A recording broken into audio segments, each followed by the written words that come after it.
Bismillahirrahmanirrahim. Assalamualaikum warahmatullahi wabarakatuh. Pertama-tama saya ucapkan rasa syukur atas kehadirat Allah Subhanahu wa Ta'ala yang telah melimpahkan kami rahmat, hidayah, serta iman dan Islam. Tak lupa juga kami mengirimkan sholawat dan salam kepada junjungan besar Nabi Muhammad SAW. Perkenalkan, kami dari kelompok 2 yang membahas bab 5 dan bab 8. Bab 5 berjudul tentang perencanaan pesan-pesan bisnis, secara bab 8 berjudul tentang komunikasi bisnis terkait dengan negosiasi. Perencanaan pesan-pesan bisnis secara umum. Yang pertama ada pengertian dari perencanaan pesan-pesan bisnis. Perencanaan pesan bisnis merupakan suatu langkah strategi bagi pencapaian tujuan organisasi secara menyeluruh dan merupakan salah satu faktor utama keberhasilan komunikasi. Untuk membuat perencanaan bisnis yang baik, komunikator perlu melakukan analisis audiens. Caranya adalah dengan mengembangkan profil audiens dan menganalisis pemuasan konsumen. Komunikator mengantisipasi reaksi audiens, memperkirakan jumlah, hubungan komunikator dengan audiens apakah kenal atau tidak. Pemuasan juga bisa dilakukan dengan memotivasional dengan pendekatan argumentasi, rasional, dan emosi audiens. Pemuasan emosional digunakan untuk mengubah perilaku audiens, akan tetapi ada hambatannya, yaitu audiens cenderung tidak mau berubah ke hal yang baru. Pemahaman proses komposisi. 1. Perencanaan. Dalam fase perencanaan atau planning phase, dipikirkan hal-hal yang cukup mendasar, seperti yang akan menerima pesan atau media yang digunakan untuk menyampaikan pesan. Yang kedua yaitu komposisi. Komposisi erat kaitannya dengan penyusunan atau pengaturan kata-kata, kalimat, dan paragraf. Yang ketiga yaitu revisi. Setelah ide dituangkan dalam kata-kata atau kalimat dan paragraf, perhatikan apakah kata-kata tersebut telah diekspresikan dengan benar. Penentuan tujuan dalam merencanakan suatu pesan bisnis. Hal yang pertama dilakukan adalah memikirkan maksud atau tujuan komunikasi untuk dapat melakukan dan menjaga goodwill di hadapan audiens.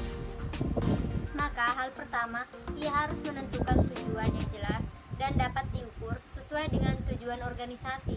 Yang pertama, mengapa tujuan itu harus jelas? Dengan tujuan yang jelas, maka akan membantu pengambilan beberapa keputusan, diantaranya sebagai berikut. Yang pertama, keputusan untuk meneruskan pesan. Yang kedua, keputusan untuk menanggapi audiens. Yang ketiga, keputusan untuk memutuskan isi. Dan yang keempat, keputusan untuk menetapkan saluran atau media. Yang kedua, ada tujuan komunikasi bisnis. Yang pertama, memberi informasi. Yang kedua, persuasi. Dan yang ketiga, kolaborasi. Terus, ada cara menguji tujuan. Apakah tujuan tersebut realistis? Apakah waktunya tepat? Apakah orang yang mengirimkan pesan sudah tepat? Apakah tujuannya dapat diterima oleh perusahaan? Analisis audiens. 1. Cara mengembangkan profil audiens. A. Berapa jumlah dan bagaimana komposisi audiens. B. Siapa audiens. C. Reaksi audiens. D. Bagaimana tingkat pemahaman audiens. E. Bagaimana hubungan komunikator dengan audiens. Yang kedua, cara memuaskan kebutuhan informasi audiens. Yang ketiga, cara memuaskan kebutuhan motivasional audiens. Penentuan ide pokok. Setelah menganalisis tujuan dan audiens, langkah selanjutnya adalah menentukan cara untuk mencapai tujuan tersebut. Topik dan ide pokok merupakan dua hal yang berbeda. Topik adalah subjek pesan yang luas, sedangkan ide pokok merupakan pernyataan suatu topik yang menjelaskan isi dan tujuan dari topik tersebut sehingga dapat diterima oleh audiens. Sebelum menentukan ide pokok terlebih dahulu, kita harus menentukan identifikasinya. Yang pertama ada storyteller powers, yang kedua ada random list, yang ketiga ada CVR, yang keempat ada journalistic approach, yang kelima ada question and answer chain, dan yang keenam ada pembatasan cangkupan. D. Seleksi saluran dan media. Pilihan mendasar berbicara dan menulis tergantung pada tujuan dan maksud pesan audiens dan karakteristik dari dua saluran komunikasi tersebut. A. Komunikasi lisan. Salah satu kebaikan dari komunikasi lisan adalah kemampuannya memberikan umpan balik dengan segera. Saluran lisan dapat digunakan apabila 1. umpan balik secara langsung dari penerima. 2. Pesan relatif sederhana dan mudah dimengerti. Yang ketiga yaitu tidak memerlukan catatan permanen. Yang keempat, penerima dapat dikumpulkan dengan mudah dan ekonomis.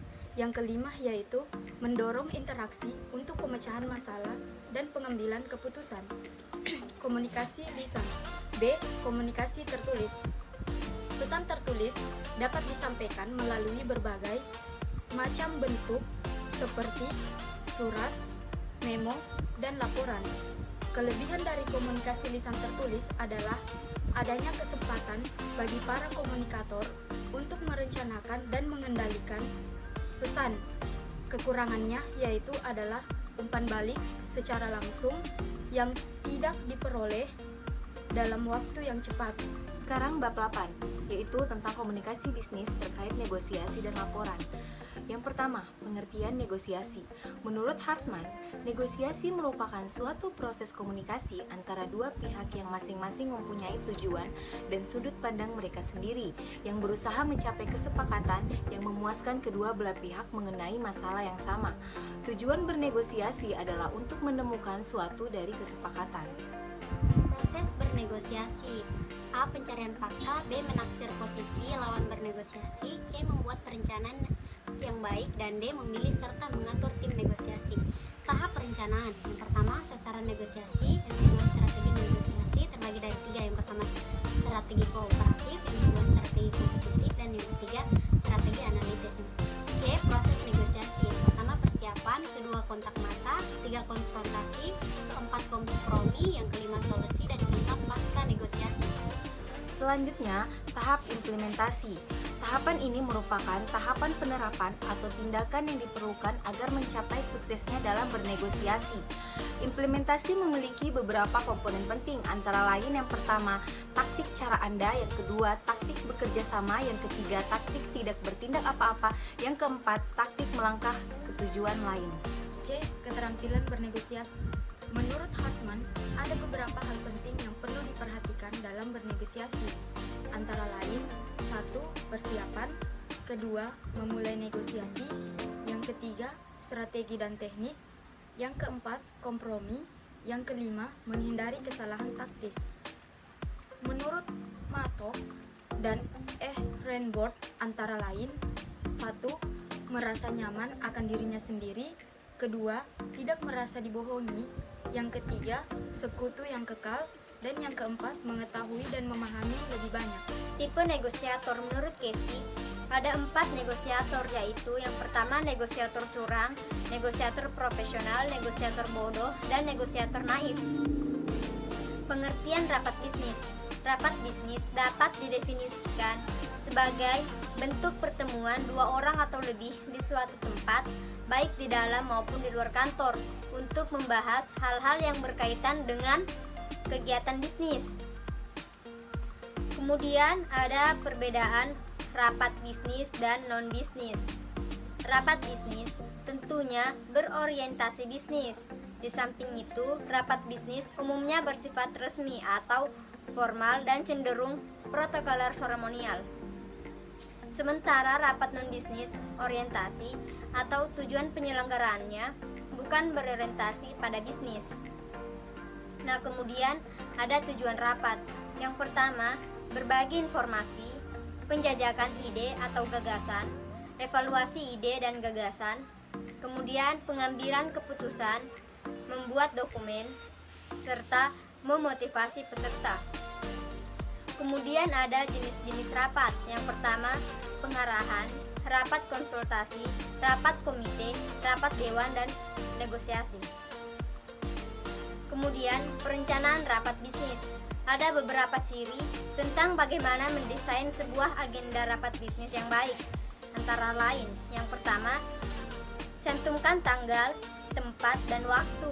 Yang kedua, cantumkan rumusan tujuan atau maksud rapat. Kemudian yang ketiga, cantumkan siapa yang hadir. Keempat, daftar topik yang akan dibahas. Dan yang kelima itu, alokasi waktu.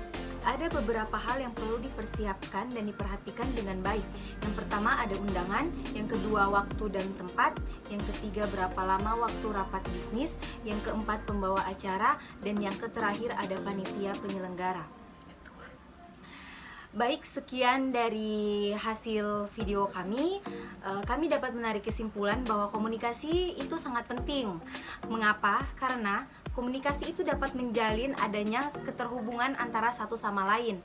Komunikasi juga bisa terjadi karena adanya kedua belah pihak. Dan dalam komunikasi sendiri terjadi adanya beberapa gangguan-gangguan.